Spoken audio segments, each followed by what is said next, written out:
식사 맛있게 하셨습니까? 뭐 안 좋은 일 있습니까, 집에?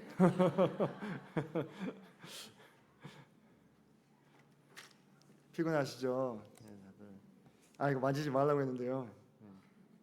또 만지면 좀 어떻습니까? 그죠?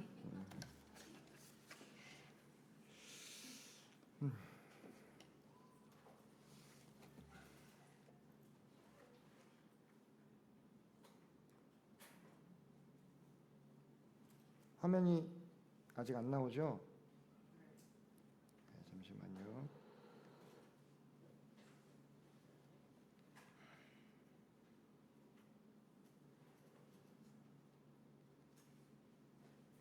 예, 나오네요. 사막의 샘이 넘쳐 흐르리라. 혹시 이 찬양 아시는 분 있으신가요? 네, 옛날에 많이 불렀는데요. 언젠가부터 자취를 감췄어요, 그죠? 예, 제목만 보시고 아, 오늘도 천연왕국에 대한 말씀이구나 라고 생각하시면 곤란합니다. 예, 어, 지난 주간에 뭐 비가 꽤 많이 왔습니다, 그죠? 예, 그리고 뉴스를 통해서 대단히 좀 안타까운 그런 소식들도 많이 들렸고요. 예, 참, 어, 좀 어떻게 피할 수 없는 그러한 상황 가운데서 목숨을 또 잃으셔야 됐던 수없이 많은 그 분들이 또 있으셨죠, 그죠? 참 사람이 한치 앞을 모른다는 말이 참 맞는 것 같습니다. 예. 그 오송 지하터널에서 유명을 달리하신 분들이 불과 뭐 1분, 2분 이 정도 되는 시간에 어떻게 그것을 예상할 수 있었겠습니까? 옆에 있는 강둑이 무너져 내려가지고 순식간에 막 6만여 톤 물이 쏟아져 내려오면서 이렇게 변을 당하셨는데 정말 삶과 죽음이 종이 한 장 차이다라는 생각이 많이 들었습니다. 그 기사를 보면서 그렇게 되다 보니까 참 우리가 참 살아있는 게 살아간다는 게 좀 기적이지 않냐는 생각들을 또 새삼 또 하게 되곤 합니다. 우리는 현대인들이죠. 네, 현대인들을 특징 짓는 가장 중요한 특성이 있다면 여러 가지가 있겠지만 불안이라는 게 있습니다. 네, 불안. 방금 그런 일들을 시시각각 또 뉴스로 또 보게 되고 인터넷이나 통신매체나 매스미디어의 발달로 전에는 모르고 지나갔을 일들이 지금은 어떻습니까? 전 세계적으로 공유가 되고 있습니다. 사실 아주 극단적이거나 아주 끔찍한 사건들이 현대에 와서 더 많이 일어나는 것처럼 여겨지는 이유 중에 하나가 옛날에는 아무도 모르고 넘어갔을 사건들이 지금은 어때요? 다 보도가 되고 있잖아요. 그러다 보니까 그런 소식들을 매일매일 접해야 되는 우리 현대인들은 참 불안한 그러한 마음을 가슴 한켠에 이렇게 갖고 살 수밖에 없다라는 것이죠. 20, 30대의 70%가 불안을 느낀다고 하는데 이 통계는 2016년 통계이기 때문에 코로나 이전이죠. 지금은 더 가속화됐을 가능성이 대단히 높다고 생각을 해볼 수가 있겠죠. 이런 얘기도 있더라고요. 2025년도 백두산 폭발 시나리오. 네, 피해액이 문제가 아니라 뭐 다시 빙하기가 올 수도 있다 이런 얘기 하고요. 몇 년 남았나요? 2년 남았네요. 네, 맑은 하늘을 잘 누리시기 바랍니다. 지금 네, 아닐 수도 있지만요. 2030년 한반도 대홍수 시뮬레이션 뭐 5년 주기로 뭐가 오네요. 네, 이렇게 항상 전문가들이 이런 어떤 위험성을 자꾸 예고하고 있는 상황이고요. 2040년에는 1.5도 지구 온도가 상승해서 기후 재앙이 온다. 이미 경험하고 계시잖아요. 이번 연도 같은 장마는 전에 없었죠. 그래서 장마라는 단어의 개념 자체도 어떻게 된다 그래요? 바뀐다고 합니다. 바뀐다고 해요. 그래서 옛날에는 뭐 호우주의보, 호우경보 이런 표현을 썼었는데 지금은 뭐 극한호우 이런 표현이 새로 등장했다고 합니다. 근데 그런 변화들이 사실 제가 뭐 나이가 그렇게 많지는 않습니다만 제가 어릴 적에는 없었어요. 불과 몇 년 전만 하더라도 장마의 상황이 이렇지 않았거든요. 그냥 하루 종일 추적추적 비가 내리는 그런 날씨였잖아요, 장마가. 근데 지금은 뭐 어마어마한 그 물폭탄이 순식간에 쏟아지는 것까지 비가 내리고 오늘은 또 어떠셨어요? 꽤 더웠죠. 언제 그랬냐는 듯이 뭐 이런 식으로 계속 된다고 그럽니다. 그리고 이게 시작에 불과하다고 뭐 그렇게 자꾸 겁을 줘요, 기후학자들이. 2045년도에는 AI 인공지능이 인간을 뛰어넘는다고 그러네요. 오른쪽 그림을 보시면 로봇가 레버를 당기고 있고 사람이 어떻게 되고 있습니까? 네, 구덩이로 빠지고 있네요. 뭐 한 5년, 10년 단위로 이렇게 삶의 위기를 걱정해야 되는 시대가 된 것 같습니다. 네, 어떻게 다들 모르니까 사는 것이지 이거 다 신경 쓰고 살다가는 불안증에 걸려가지고 제대로 살 수가 없겠죠. 그죠? 이뿐만이 아닙니다. 뭐 신종 마약, 요즘에 마약 뉴스 많이 나오죠. 정말 심각한 수준입니다. 오른쪽 하단에 보시면 10대 마약류 사범 우리나라에서 계속해서 그래프가 올라가고 있습니다. 10대들이 마약을 접할 뿐만 아니라 유통에 개입하고 있는 그런 상황이고, 텔레그램이라고 하는 추적이 불가능한 SNS를 통해서 얼마든지 손쉽게 서울이나 수도권에서는 마음만 먹으면 1시간 내에 마약을 구할 수 있는 인프라가 구축이 됐다라는 말을 현직 검사가 하고 있는 세상이 되어버렸습니다. 정말 끔찍한 상황이죠.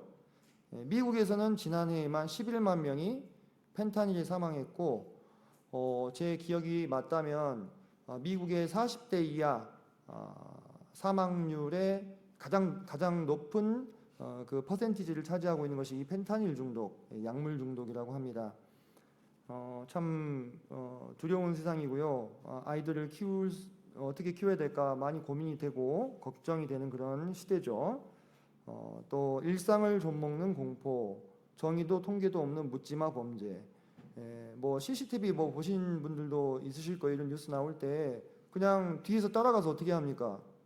칼로 그냥 찔러버리죠. 그런 상황들이라서 뭐 이제는 내 옆을 지나가는 사람도 경계해야 되는 그런 시대인가 싶은 그런 시대가 점점 변해가고 있고, 최근 20년간 소년 범죄 중 강력 범죄 비율은 꾸준히 올라가고 있는 상황입니다. 그래서 20년 동안에 2배가 넘게 올랐네요.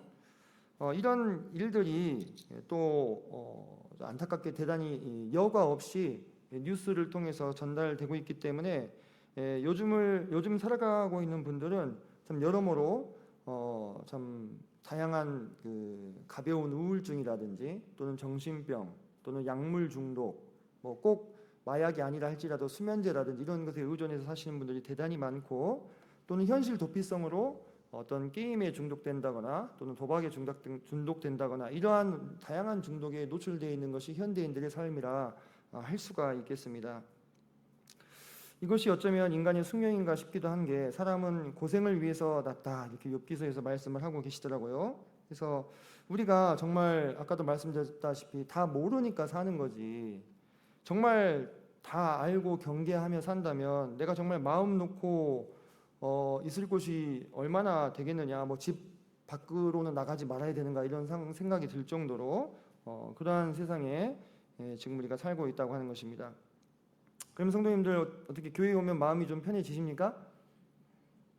제가 아까 그래도 감사했던 거는 이렇게 말씀 시작하기 전에 뒤에서 이렇게 우리 자매님들 웃음꽃이 이렇게 피어서 이렇게 웃으시는 그 목소리를 듣는데, 그래도 교회는 아직 좀 괜찮은가 보다라는 생각이 좀 들었거든요. 그래서 좀 다행이다 싶은데, 사실 교회에 와도 마냥 편안할 수만은 없는 것이 또 어떤 면에서는 또 현실일 수 있죠. 사도 바울도 교회를 생각할 때 편안하지 않았어요. 그래서 교회 안에서 아직도 날마다 내 속에 눌리는 일이 있으니 곧 모든 교회를 위하여 염려하는 것이라. 누가 약하면 내가 약하지 아니하며 누가 실족하게 되면 내가 애타지 아니하더냐. 이렇게 교회는 신앙의 공동체이고 이 안에서 서로 또 보호를 받고 또 보호하는 곳이지만, 그 안에도 약하고 실족하는 지체들이 있기 때문에 그들을 생각했을 때 마음 가운데 편안함이 없다는 거죠. 그리고 뭐 이런 참 고상한 이유만으로 또 편함이 없는 것만 있는 게 아니죠. 그죠? 교회 안에 실제적인 분란이나 갈등이나 여러 가지 문제들이 발생함으로 인해서 교회 안에서도 마음이 편하지 않고 자꾸 어떤 긴장 상태나 또는 눈치를 보는 일들이 또 일어날 수 있는 것이 현실에 더 가까운 묘사다 이렇게 표현을 할 수밖에 없습니다.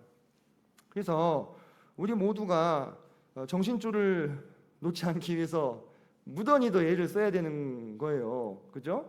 뭐 직장을 가든 뭐 교회를 가든 또는 내가 어디 살짝 들리든 어디서든 위협이 나를 덮칠 수 있다고 하는 이러한 불안한 마음, 불안증이 우리 모두에게 있습니다. 그래서 우리에게 필요한 것이 무엇이냐? 피난처죠. 피난처. 그래서 이런 말이 있더라고요. 이불 밖은 위험해. 이런 말이 있어요. 이불 안만이 오직 유일하게 안전한 곳인가. 근데 우리가 이불 속에서만 살 수는 없잖아요. 그죠? 그래서 뭔가 밖으로 나와서 활동도 해야 되고 사람도 만나야 되고 그런 상황인 거죠. 그리고 또 어떤 분들은 그러한 어떤 계속되는 스트레스나 긴장으로부터 잠깐이나마 해소되기 그런 것들을 이렇게 벗어나기 위해서 다양한 취미 활동들을 할 수도 있겠죠. 뭐 재미있는 영화를 본다든지 또는 뭐 게임을 한다든지 음악을 듣는다든지 또는 친구를 만난다든지 적어도 갑자기 나를 찌를 가능성은 없는 친구, 믿는 친구, 그죠? 그런 사람들을 만나서 이렇게 시간을 보낸다든지 또는 가족들 속에서 피난처를 찾고는 하는데 이러한 피난처들은 어떻습니까? 무한히 우리를 지켜줄 수 있나요? 그렇지 않죠, 그죠? 그렇지 않습니다. 이런 피난처들은 일시적이고 또 불완전할 수 있습니다. 뭐 가족이나 또는 친구라 할지라도 또는 내가 즐겁게 여기는 어떤 뭐 취미 활동이라 할지라도 나를 완전히 모든 어려움과 위험으로부터 보호해 준다라는 보장은 이 세상에 어디에도 없는 것입니다. 무엇이 우리의 피난처가 될 수 있을 것인가 했을 때 우리는 하나님, 우리 하나님을 떠올릴 수밖에 없다고 하는 것입니다. 시편 90편 1절에 보면 주여 주는 대대에 우리의 거처가 되셨나이다 했는데 이 거처는 다른 번역으로도 피난처 또는 안식처가 되셨습니다. 이렇게 번역할 수가 있습니다. 시편 142편 4절로 5절에는 오른쪽을 살펴보소서 나를 아는 이도 없고 나의 피난처도 없고 내 영혼을 돌보는 이도 없나이다. 이렇게 고백을 했는데 이 시편의 기자가 여호와여 내가 주께 부르짖어 말하기를 주는 나의 피난처시요 살아있는 사람들의 땅에서 나의 분기시시라 하였나이다. 이렇게 고백을 하고 있습니다. 그리고 시편 46편 1절로 3절에서는 하나님은 우리의 피난처시요 힘이시니 환난 중에 만날 큰 도움이시라. 그러므로 땅이 변하든지 산이 흔들려 바다 가운데 빠지든지 바닷물이 솟아나고 뛰놀든지 그것이 넘침으로 산이 흔들릴지라도 우리는 두려워하지 아니하리로다.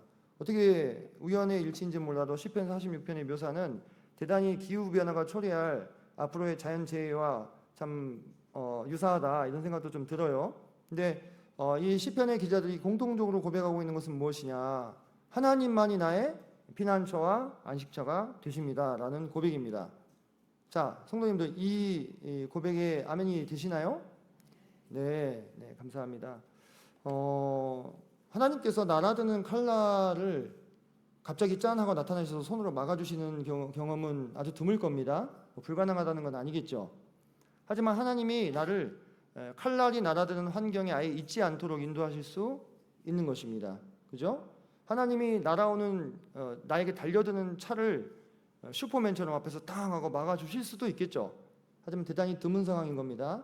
하지만 하나님께서 우리가 교통사고가 날 수 있는 그런 상황이나 현장 속에 있지 않도록 우리를 미리 우리의 발걸음을 틀어주실 수 있다고 하는 것입니다.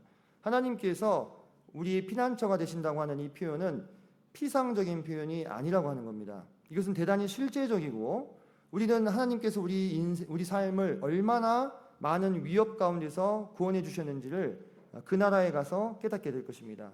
심지어 우리가 그런 위협이 우리를 노리고 있었다는 사실조차도 알지 못하고 넘어간 그러한 많은 인생의 위험으로부터 하나님은 실제적으로 우리를 보호하시고 우리의 피난처가 되신다고 하는 것입니다. 성도님께서 이 말씀을 믿으신다면 그것이 여러분의 마음 가운데 커다란 위로와 평안을 줄 것이라고 저는 확신합니다. 그래서 우리는 오직 주님 안에서 그리고 주님께서 우리에게 주신 신실하신 약속의 소망 안에서 잠깐이나마 숨통을 틀 수 있다고 하는 것입니다. 저는 근래에 이 되어지는 모든 상황들을 마음 가운데 생각하면서 또 이전부터도 저는 원래 이 기질적으로 우울질의 기질을 가지고 있어서 우울질들의 특징이 뭐냐면 항상 극단적인 상황을 생각하는 그런 단점을 가지고 있어요. 그러니까 뭐 예를 들면 뭐 대수롭지 않게 넘어갈 상황도 꼭 최후의 상황까지 생각을 하는 거예요. 그게 그냥 기질적으로 그렇게 막 생각이 돼요. 엊그제 제가 이제 우리 딸 아이를 이렇게 받으려고 이제 차를 타고 이렇게 오는 그 봉고차를 타고 오는데 밑에서 기다리고 있습니다. 저희 아파트 밑에서. 근데 그날 비가 많이 왔어요. 그래서 제가 우산을 받치고 있는데 시간이 돼도 안 오는 거예요. 시간이 돼도 안 와요. 제가 우울증이잖아요. 무슨 생각을 하고 있었을까요? 아니 얘가 오다가 차가 사고가 났나? 막 그래가지고 막 혹시 갑자기 전화기가 울리더니 아버님 죄송한데 하면서 막 이런 상상 이미 우리 희일이는 저기 지금 응급실 실려가고 있어. 지금 내 머릿속에서 그런 쓸데없는 그죠? 걱정, 불안. 비가 오니까요. 애가 안 와. 아니 10분이 지났는데 왜 안 오지? 하면서 걱정을 하는 겁니다. 그러면서 막 걱정을 하고 있는데 이렇게 우리 아파트 입구 이렇게 삥 돌아서 그 노란 차가 보였을 때야 비로소 안심을 했다고 하는 거 아닙니까? 그래서 참 그 매사에 걱정이 많고 최악의 상황을 생각하고 있는 저로서는 참 우리 주님을 생각할 때 또 그분의 신실하신 약속을 생각할 때 그 안에서 잠시나마 숨통을 틀 수 있다. 또 기질적으로 걱정을 별로 안 하고 사시는 분들도 있으시잖아요, 그죠? 참 부럽습니다. 그런 분들도 계시는데요. 뭐 어떤 상황이든지 간에 정도의 차이는 있겠지만 우리 주님께서 우리에게 주신 약속 또 소망 이런 것들을 생각할 때 참 감사가 되고 또 이게 위로가 되는 거죠. 최근에 또 제가 추적 60분 텔레그램 10대들을 텔레그램 마약 10대들을 노린다. 꼭 다큐멘터리 봐도 그런 것만 봐요. 그래서 잠깐 봤다는 거 아닙니까? 근데 너무너무 심각하더라고요. 너무너무 심각해요. 이 마약이 얼마나 치명적이냐면 딱 한 번만 해도 중독이 됩니다. 근데 정말 더 괘씸한 건 뭐냐면 이 마약을 유통하는 사람들이 일부러 처음에 공짜로 막 주는 거예요. 중독시키려고 손해 보면서 자기들이. 정말 제가 강단이라서 더 이상의 자세한 설명을 생략하지만요.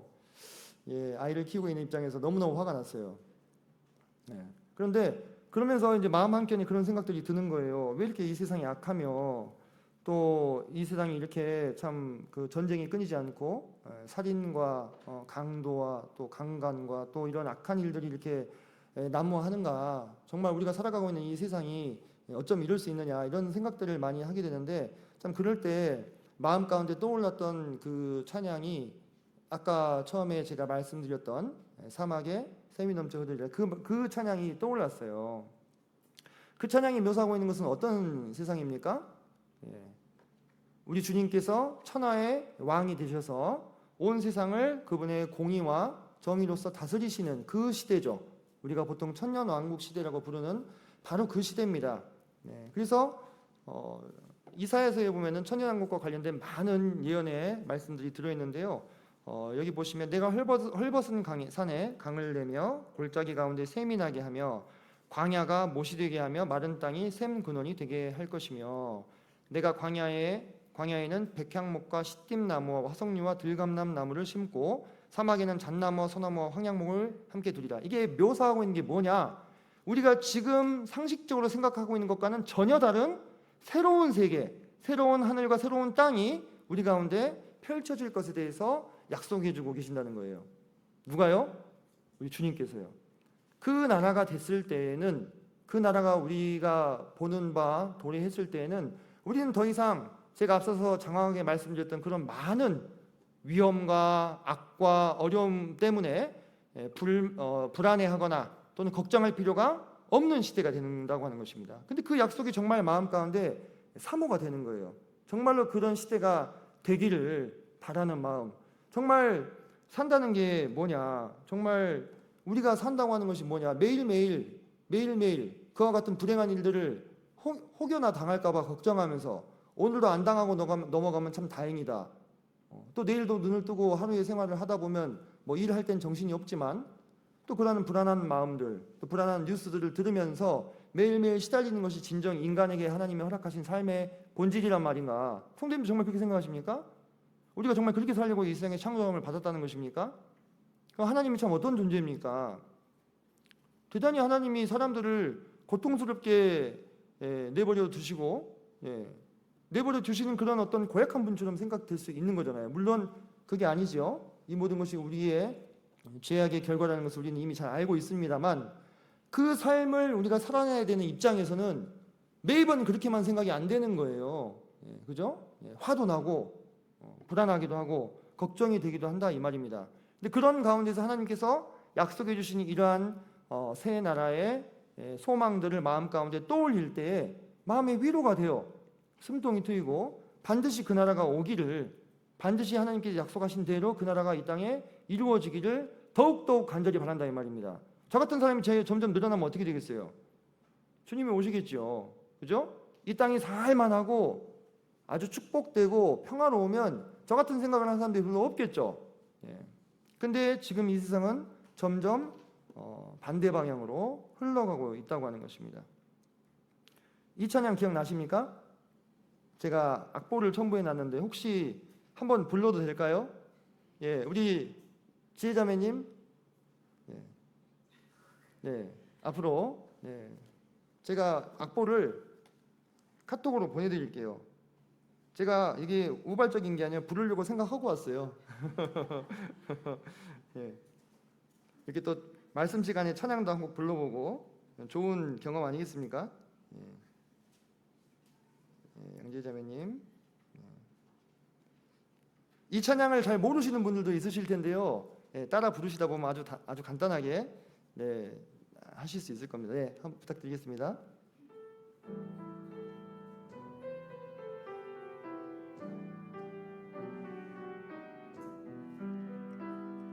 사막에 샘이 넘쳐 흐르리라. 사막에 꽃이 피어 향내 나리라. 주님이 다스리는 그 나라가 되면은 사막이 곧 동산 되리. 사자들이 어린 양과 뛰놀고 어린이들 함께 뒹구는 참 사랑과 기쁨의 그 나라가 이제 속히 오리라. 사망의 숲이 우거지리라. 사망의 은혜하리라. 주님이 다스리는 그 나라가 되면은 사막이 낙원되리라. 독사굴에 어린이가 손 놓고 장난쳐도 물지 않는 참 사랑과 기쁨의 그 나라가 이제 속히 오리라. 아멘. 감사합니다. 이 찬양을 제가 어렸을 때 캠프 가면은 많이 불렀어요. 지금은 거의 안 불러요. 90년대 초반 그럴 때 많이 불렀습니다. 80년대 후반 그럴 때. 이 찬양의 이 곡조가요, 이 히브리 민요입니다. 히브리 전통 민요인데요. 이 히브리 사람들이 이걸 왜 지어서 불렀겠어요? 그들의 삶이요 너무너무 힘들었기 때문에 그렇습니다. 이스라엘 민족들은 디아스포라 이후에 전 세계에 흩어져 가지고 예수님을 십자가에 못 박아 죽인 민족이라 해서 유럽 주류의 사회가 됐잖아요. 그 속에서 엄청난 핍박과 고통을 받았습니다. 집단 살해도 많이 당했어요. 제2차 세계대전 때 나치에 의해서 유태인 수용소에서 600만 명이 죽은 것은요 그 정점에 해당되고요. 그것과 유사한 그 정도의 규모는 아닐지라도 국제적으로 유대인들이 정말 많이 죽임을 당했습니다. 그 나라에서 땅을 갖지 못하게 하니까 고리대금업을 하는 거예요. 농사를 못 지니까. 근데 고리대금업을 해서 이자를 받으니까는 뭘 받아요? 미움을 받죠. 그죠? 그래서 땅을 소유할 수 없으니까 농사를 지을 수 없어서 한 이 일 때문에 또 미움을 받아서 또 죽임을 당하고, 어딜 가든지 열심히 성실하게 일을 하다 보니까 부자가 되죠. 그러면 그들의 부를 탐내서 사회적으로 린치를 가해가지고 죽이고 재산을 빼앗고, 그렇게 자리를 잡아갈 때쯤 되면 또 죽고 그렇게 된 것이 히브리 이 민족의 삶이었어요.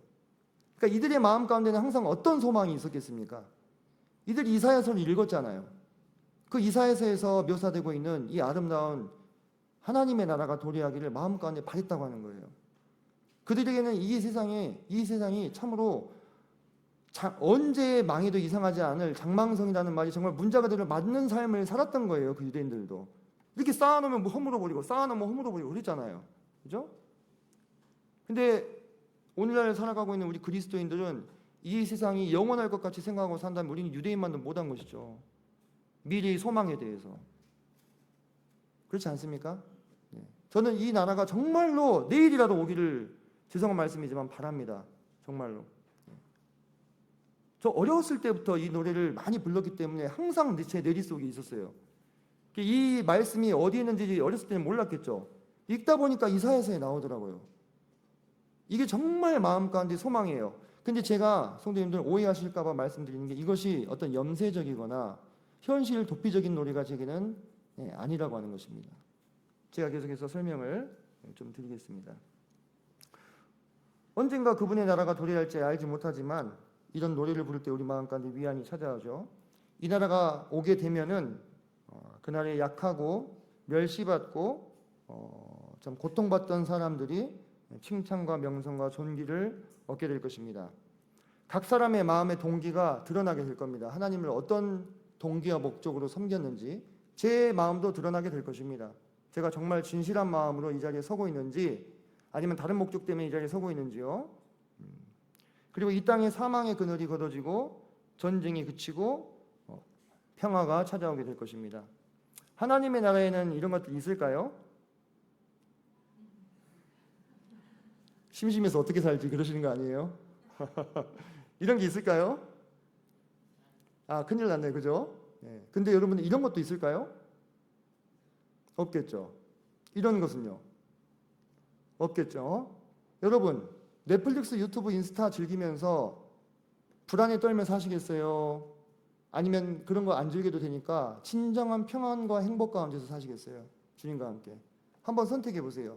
나는 그래도 지금 이 세상이 좋다. 쇼핑도 하고 EPL도 보고 인스타도 하고, 그러신 분 계신가요? 그러다가 칼 맞으면 어떤 생각이 드나요? 정말 그런 세상 아닙니까? 정말 그런 세상에 누가 자기 자신의 안위를 자신할 수 있냐 이거예요. 진짜 저는 실제로 호신용 후추 스프레이도 알아봤어요. 가성비 좋은 걸로. 나중에 저희 와이프하고 딸하고 사주려고. 아들들은 뭡니까? 주짓수 가르치려고. 정말 그랬다니까요. 28,000원짜리 가성비 좋은 거 있습니다. 제가 나중에 링크를 공유해드리겠습니다. 이러한 모든 것들이 다 사라진 그 하나님의 나라가 정말 사모되지 않으십니까? 그날에 우리 모두가 함께 누릴 것은 인스타나 유튜브가 아니고 주님이 될 것입니다. 주님의 말씀이 시온에서 나오고 시온에서 율법이 선포된 거라 했어요. 이방의 많은 사람들이 이스라엘 사람들을 붙잡고 하나님의 말씀을 물어볼 거라고 했습니다. 정말 아름다운 나라가 되겠죠. 주님과 함께 진정한 평안과 행복을 누리는, 쉼을 누리는 그 나라. 그런데 여러분, 하나님 나라의 평안과 쉼은 그 나라에서만 누릴 수 있는 겁니까? 바로 지금 이곳에서는 어려운 일입니까? 우리가 정말로 오늘 배웠잖아요. 지금 우리가 살아가고 있는, 우리 앞으로의 인류의 역사가 흘러갈 타임라인 중에서 우리가 살아가고 있는 이 지점과 장차 도래하게 될 천년왕국 지점 사이에는 갭이 있죠. 시간적인 갭이 있습니다.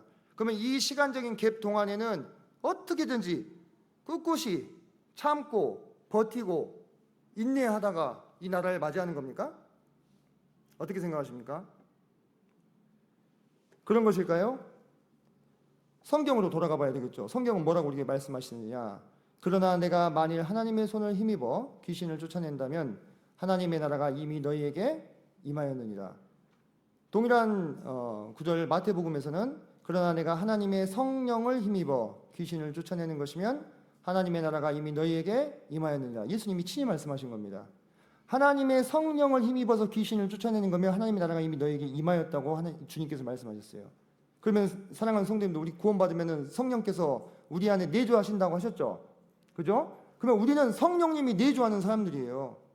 성령님이 내주하지 않으신 분은 죄송하지만 종교인일 뿐입니다. 거듭난 분이 아니죠. 그죠? 성령으로 인침을 받지 못하면 예배당에 와서 앉아있다 할지라도, 교회 학교 열심히 한다 할지라도, 심지어는 예배 시간에 기도를 드린다 할지라도요, 구원받는 사람 아닙니다. 우리는 모르죠. 우리는 모릅니다. 하지만 주님은 아시겠죠. 성령님이 거하시는 분은 그분만이 오직 거듭난 분이라 이거예요. 그러면 성령님이 우리 안에 거하시면 우리 안에 이미 무엇이 임한 겁니까? 하나님의 나라가 임한 거예요. 우리 안에 이미 하나님의 나라가 임한 것입니다. 우리가 앞서 그렇게 함께 노래하고 함께 꿈꾸고 함께 도래하기를 바라는 그 하나님의 나라가 이미 우리 안에 임했다고 하는 거예요. 근데 왜 내 안에는 평안이 없는가? 왜 내 안에는 진정한 쉼이 없는가? 이게 문제 아니겠습니까? 이게 문제인 거예요. 그죠? 예. 하나님의 나라는 우리에게 이미 임하였다 했습니다. 그런데 왜 내 안에는 그 참 소망과 기쁨의 나라에 평안이 없느냐? 우리의 눈이 여전히, 우리의 관심사가 너무 세상으로 기울어져 있기 때문에 그런 거예요. 이미 주님을 만나고 하나님의 나라가 이루어진 우리는 이곳에서도 그분을 누릴 수 있어요. 오직 주님만이 주실 수 있는 참 평안과 기쁨을 여기 이곳에서도 누릴 수 있다고 하는 것입니다. 주님을 만났던 분들은요, 이런 평안함을 누렸습니다. 베드로는 잡혀가지고 이제 내일 목 잘려 죽을 운명인데 어떻게 하고 있어요? 쿨쿨 자고 있어요. 심지어 이 천사가 옆구리를 쳐서 깨워야 될 정도로, 천사가 처음에는 그냥 제 상상에 베드로 일어나, 얼른 가야지, 일어나야 안 일어나? 안 일어나는 거예요. 그러니까 어떻게 옆구리 한 방 땅 해가지고 깨워서 데리고 갔다는 겁니다. 근데 베드로가 그 순간까지도 뭔 줄 알아요? 꿈인 줄 알아요. 꿈인 줄 알아요. 얼마나 깊이 잠들었다 깼으면 꿈인 줄 알아요. 생신인지 모르고. 사도 바울 형제님은 지금 이 시점이 어떤 시점이냐면, 지금 폭풍을 만나가지고 2주째 동서남북이 어딘지도 모르고 물살에 휩쓸려가지고 지금 배가 지금 어떻게 될지 모르는, 거기 있는 사람들 다 죽었다고 생각하고 있는 그 상황에서 바울이 뭐라고 얘기하느냐? 그러므로 여러분이요, 안심하라. 나는 내게 말씀하신 그대로 되리라고 하나님을 믿노라. 2주간 밥도 못 먹고 해도 못 보고 동서남북이 어딘지도 모르는 어둠 가운데서 이리저리 휩쓸려 다녔던 사람이 할 수 있는 이야기입니까? 이게 정말 성도님들, 우리가 정말 평안한 가운데서 이 말씀을 읽고 있으니까 그렇지, 그냥 우리 뭐 2주일 갈 것도 없이요, 제주도 가는 배에서 한 3시간만 배멀미에 시달려도요 어떻게 됩니까? 오 주여 회개합니다 이렇게 되죠. 예. 그렇게 되는 거예요. 도대체 이들은 어떤 주님을 만났길래 이러한 평안 가운데 있을 수 없는 상황에서 있었냐 이거예요. 사도 바울은 고린도 후서에서 이렇게 얘기하죠. 마지막으로 말하노니 형제들아 기뻐하라. 온전하게 되며 위로를 받으며 마음을 같이하며 평안할지어다. 또 사랑과 평강이 하나님이 너희와 함께 계시리라. 이 고린도 후서는 사도 바울의 자서전이라는 별명이 붙어 있을 정도로 사도 바울이 그동안 어떤 고통을, 고난을 받았는지가 구구절절히 써져 있는 성경입니다. 그죠? 예. 내가 태장으로 3번 맞고, 40에 하나 감암매를 5번 맞고, 배가 파선해서 죄를 기품에 몇 주 있었고, 강도의 위험과 형제의 위험과 강의 위험과 막 기억나시죠? 바로 그 이야기를 구구절절 써놓은 성경이 고린도 후서인데 13장이면 이제 거의 끝에 좀 가거든요. 거기서 뭐라고 얘기하시냐면 위로를 받으며 마음을 같이하며 평안할지어다. 주님 섬기다가 죽을 뻔한 적이 한두 번도 아닌 사람이 어떻게 이런 이야기를 할 수가 있을까? 라는 거예요. 그래서 우리가 그 방금 전에 살펴봤다시피 이미 임하였고 우리가 그 하나님의 나라의 평안과 쉼을 누릴 수 있다는 말이요, 우리 가운데서 이론적인 말씀이 되지 않도록 노력을 해야 됩니다. 대단히 이빠른 말처럼 들리실 수 있을 거예요. 그렇죠. 우리가 하나님 믿고 거듭났는데 그분의 평안과 쉼 안에 누릴 수 있죠. 근데 지금 내 상황은 어떠한가? 근데 이런 삶을 실제로 누렸던 사람들이 있단 말이에요. 그럼 왜 그분들은 되는데 나는 안 되는가에 대한 고민이 있어야 되는 거잖아요. 그죠? 우리는 언제까지나 세상을 바라보고 나를 바라보면서 여러 가지 불안한 마음 가운데 시달리며 세상 사람들보다 조금 나은 것 같은, 그래도 주님이 계시니까 이런 가벼운 위로로 계속 나의 자신을 안위해야 되는 것인가. 정말 내일 목 잘릴 순간 속에서도 평안함을 누렸던 베드로처럼 2주 동안 그 파선한 배 안에 탔으면서도 안심하라고 말할 수 있는 이 바울처럼 이와 같은 평안함과 쉼은 우리 가운데 과연 진정 내 생애 가운데 이루어질 수 없는가 고민해야 된다는 것입니다. 그들의 삶은 주님을 만나기 전과 후로 나뉘었어요. 왜냐? 그들이 주님을 만나고 나서 그들의 삶 가운데 하나님의 나라가 이루어졌기 때문입니다. 저도요 그런 경향이 좀 있습니다. 신앙은 고행이다, 참는 것이다. 그런 생각들 안 하시나요? 신앙은 고행이다, 인내해야 된다, 이런 생각 많이 하시잖아요. 왜 그런가? 왜 견디고 또 견디는 삶이냐? 신앙이. 물론 신앙이 그런 면이 없다고 말할 수는 없겠죠. 그죠? 신앙은 분명 그런 면이 있습니다. 하지만 신앙이 또 그것만이 전부라고 말할 수도 없잖아요. 견디는 것이 신앙의 본질입니까? 견디려고 하나님 믿으셨어요?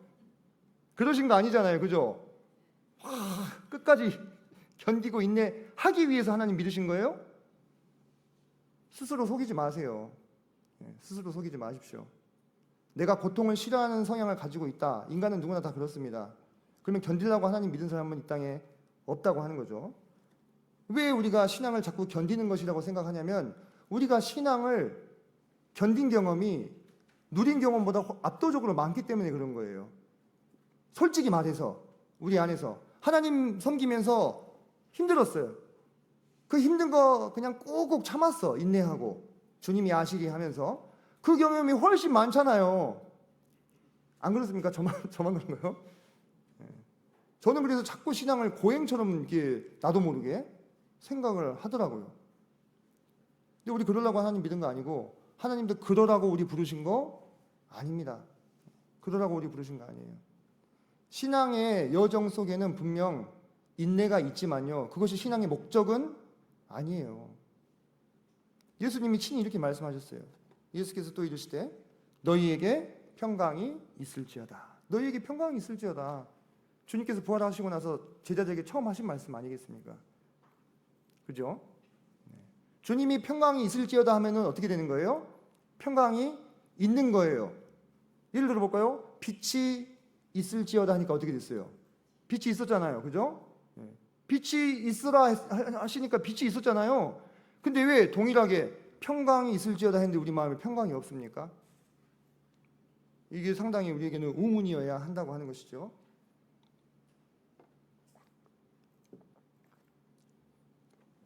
그래서 저도요, 그래서요, 성도님들, 솔직히 말해서요, 매일매일 막 평강하고 막 쉬고 그러지 않습니다. 제가 아까 말씀드렸잖아요. 우리 딸 10분만 늦게 와도요, 사고 난 나 막 벌벌 떨고 있어요. 내가 지금 가야 되는 거 아니야? 막 이러면서. 10분만 늦게 와도. 제가 좀 오버했나요? 네, 그래요. 그게 사람인 거잖아요. 그죠? 저도 그렇지 않습니다. 하지만 제가요, 제 마음과 제 경험과 제 생각을 의지하지 않으려고 합니다. 우리가 아까 계속 얘기했던 건 뭡니까? 우리의 피난처가 누구시라고요? 주님이시라고요. 그러면은 나는 내 그 불안증에 시달리는 생각과 내 시시각각 변하는 그 마음을 의지하지 않고 하나님의 말씀, 곧 하나님을 의지하겠노라고 그렇게 결단하는 거예요. 결정하는 겁니다. 주님이 평강이 있을지어다 했으면 있는 거예요. 그렇지 않습니까? 그래서 제가 아침마다 매일매일 마음을 소망으로 채우려고 애를 씁니다. 소망으로. 내가 이미 주님과 함께 승리한 사람이 되었다. 내가 이미 주님과 함께 이 세상을 이겼다. 이 사실을 계속 상기하려고 합니다. 나를 둘러싸고 있는 이 모든 환경과 그 가운데 벌어지는 일들로 인해서 불안한 마음 가운데 제가 잠식되지 않기 위해서 그분의 말씀과 신실하심을 끊임없이 상기하고는 합니다. 그리고 그분께서 사막에 샘이 넘쳐 흐르리라고 약속하신 그분께서 그분의 말씀이 이루어지는 그날까지 신실하게 그 약속을 이루어 가실 것을 마음 가운데 믿는 겁니다. 신실하게. 그 주님의 신실하심을 믿는 겁니다. 주님, 우리는 주님에 대해서 신실하지 못할지라도 주님은 일양 미쁘시다. 미쁘시다는 뜻이 뭐예요? 신실하시다, 성실하시다 이 뜻이잖아요. 그죠? 그래서 혹 우리는 주님을 섬김에 있어서 실수가 있고 부족함이 있을지라도 우리를 부르신 그분의 부르심에는 후회하심이 없기 때문에, 그리고 그분은 거짓말하시는 분이 아니기 때문에 그분의 약속대로 우리를 그분의 나라에까지 반드시 인도에 가시리라는 것을 마음 가운데 믿는 거예요. 사단은 아주 쉽게 우리 삶에서 확신과 평안과 기쁨을 빼앗아갑니다. 우리가 이미 하나님의 나라에 대한 말씀을 많이 들으셨을 겁니다. 제가 오늘 그 얘기하러 나온 거 아닙니다. 다 아실 것 같아서. 근데 여러분 보세요. 그것이 우리 안에서 여전히 지식에만 머물고 있다면, 우리 안에 여전히 평안과 쉼을 주지 못한다면 그건 사단이 옆에서 그렇게 괴계를 부리고 있는 것입니다. 우리가 그것을 간파를 해야 됩니다. 그래서 신앙을 마치 또 하나의 고행인 것처럼 오해하게 만드는 거예요. 짐으로 느껴지게 만드는 거예요. 교회 안에서조차도 다양한 긴장 상태를 만드는 것입니다. 그리고 이렇게 힘들어야 그것이 신앙이지, 이렇게 허울 좋은 이야기로 내 마음을 포장하는 것입니다. 그런데요, 우리가 주님을 믿는다고 주님의 집에 와 있으면서도 이 가운데 쉼을 누리지 못한다면은 우리는 어디서 쉬어야 됩니까? 그리고 어떻게 이 길을 계속 갈 수 있겠습니까? 성도들이 모인 교회보다 우리 집 소파 위가 더 편하잖아요. 소파 위에서 이렇게 TV 탁 켜놓고 과자 한 봉지 딱 뜯으면 거기가 천국이십니까? 너무 적나라하게 말씀을 드렸나요?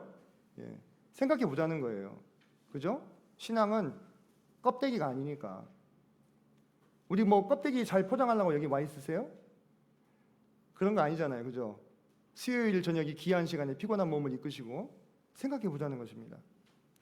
왜 자꾸 그렇게 속이느냐, 사단이. 그렇게 힘들게 만들어야 되는 거예요. 그렇게 힘들게 만들어야 가다가 힘든 분은 어떻게 돼요? 쉬기도 하고 넘어지기도 하고 떨어져 나가기도 하고 그럴 거 아니겠습니까? 자꾸 사단 마귀는 우리 마음 가운데 주님을 믿는 신앙이 마치 고행인 것처럼 착각하게 만들어요. 물론 어려움이 없다고는 말씀드린 거 아닙니다. 근데 그 가운데서도 쉼과 평안과 소망을 누리게 하시는 거예요. 힘들고 어려운 과정들이 있지만 그 가운데 감사가 있게 하는 거예요. 우리가 저기 헬스클럽 가서 운동을 하시면 힘들죠.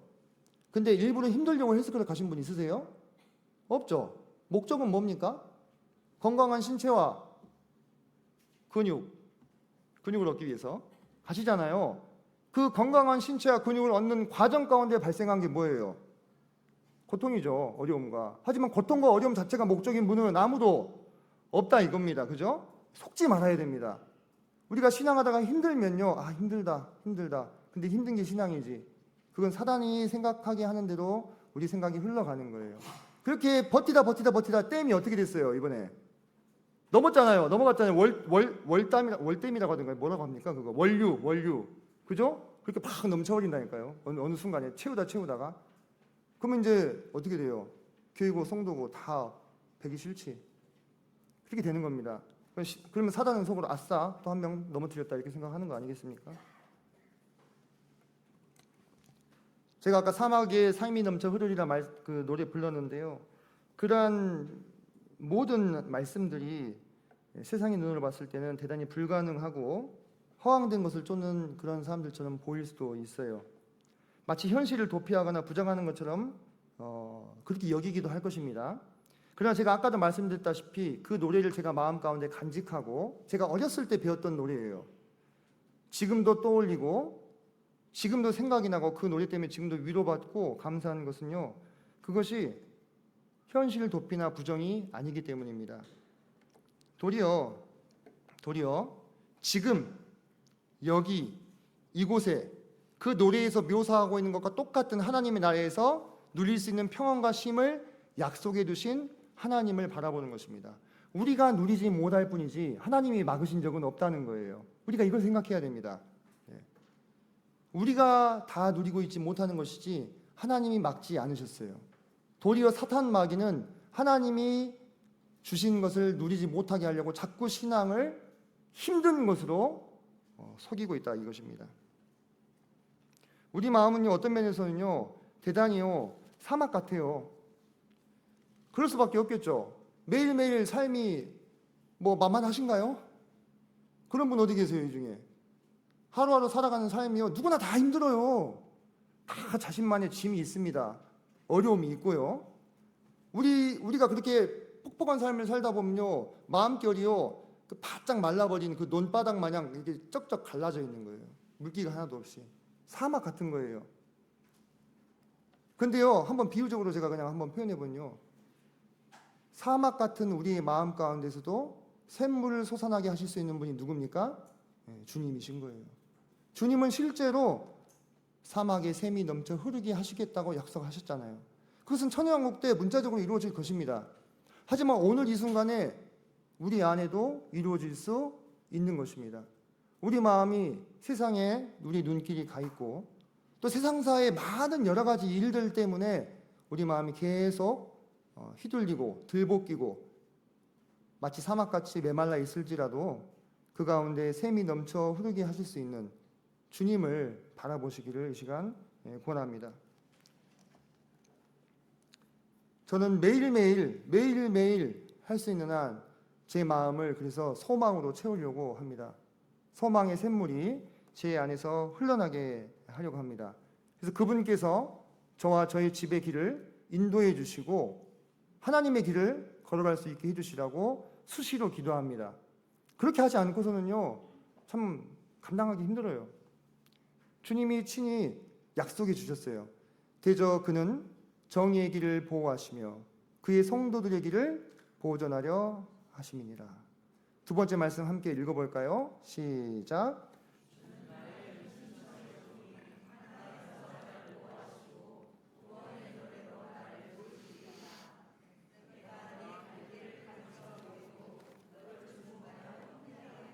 네, 아멘. 주님께서 우리의 은신처가 되시며 우리의 갈 길을 가르쳐 보이고 우리를 훈계하신다 했습니다. 저는 이 주님을 힘입어서 매일매일 하늘로부터 오는 새로운 힘과 지혜와 용기로 충만해져서 제가 이 땅을 밟고 살아가는 동안 하나님의 능력을 얻기를 소망합니다. 그리고 내 안에 간사한 뱀처럼 또아리를 틀고 있는 그 사단 마귀가 주는 불안과 걱정을 쫓아내려고 합니다. 시시각각으로 그것은 우리를 찾아옵니다. 자식들 걱정, 손주들 걱정, 노후 걱정, 돈 걱정, 진로 걱정 끝도 없잖아요. 그죠? 그 어느 순간인가 내 마음속 깊은 곳에 뱀처럼 또아리를 탁 틀고 나를 물고 있는 거예요. 그거 쫓아내려면 다른 방법이 없죠. 그죠? 오직 하나님께로부터 오는 힘과 지혜와 용기로 충만해져 가지고 그 하늘로부터 오는 능력으로 그것을 쫓아내고 주님을 바라보며 사는 삶, 그것이 우리가 알고 있는 그리스도인의 삶인 거예요. 우리는 뒤로 물러가서 침륜에 빠질 자들이 아니고 다시 일어서서 두 다리에 힘을 주고 힘있게 하나님의 나라를 향해서 걸어가야 되는 자들입니다. 우리는 세상 사람들처럼 우리에게 혹시 당할지도 모르는 많은 일들 때문에 걱정하면서 고민하면서 그런 것으로 내 마음을 짓누르며 살아가라고 부르심을 받지 않았습니다. 우리는 소망 가운데 살기 위해서 부르심을 받았습니다. 우리는 세상 사람들보다 조금 더 나은, 내가 교회에 나가고 있다, 내가 주님을 섬기고 있다는 위안, 이런 걸로 내 두렵고 걱정스러운 마음을 살짝 포장해 놓은 얇은 은을 입힌 토기처럼 살려고 부르심을 받은 사람들이 아닙니다. 우리는 근본적으로 변화됐습니다. 우리는 얇은 은을 입힌 토기가 아니라 금 그릇이 된 거예요. 본질이 바뀐 것입니다. 우리 안에 하나님의 성령이 임하셨고, 그렇다면 우리 안에 하나님의 나라가 임하는 것입니다. 그러므로 하나님께서 우리 안에 그분의 평안과 쉼을 넉넉히 부어주실 수 있다고 하는 것입니다. 이 사실을 마음 가운데 믿으시고 매일매일 이미 그러고 계시겠지만 성도님들 마음 가운데 그런 소망을 가득 채우시기를 바라요. 우리 주님은 사방이 막힌 것 같은 곳에서도 길을 내시고 언제나 역전케 하시는 분입니다. 우리 기도를 간구를 항상 듣고 계십니다. 경험들 하시잖아요. 그죠? 저는 오늘도 경험했어요. 주님이 우리의 기도를 듣고 계심을. 제가 이 자리에서 지금 이렇게 말씀 전할 수 있는 것도요, 하나님 기도 들어주셔서입니다. 들어주셔서 정말로. 예. 그래서 우리 모두가 주님의 부르심을 받은 분들이 단 한 명도 실족함이 없이 함께 한 마음이 되셔서 주님이 주신 평안과 쉼 가운데서 주님의 나라에 이를 때까지 함께 힘을 합하였으면 좋겠습니다. 이상으로 모든 말씀을 마치도록 하겠습니다. 감사합니다.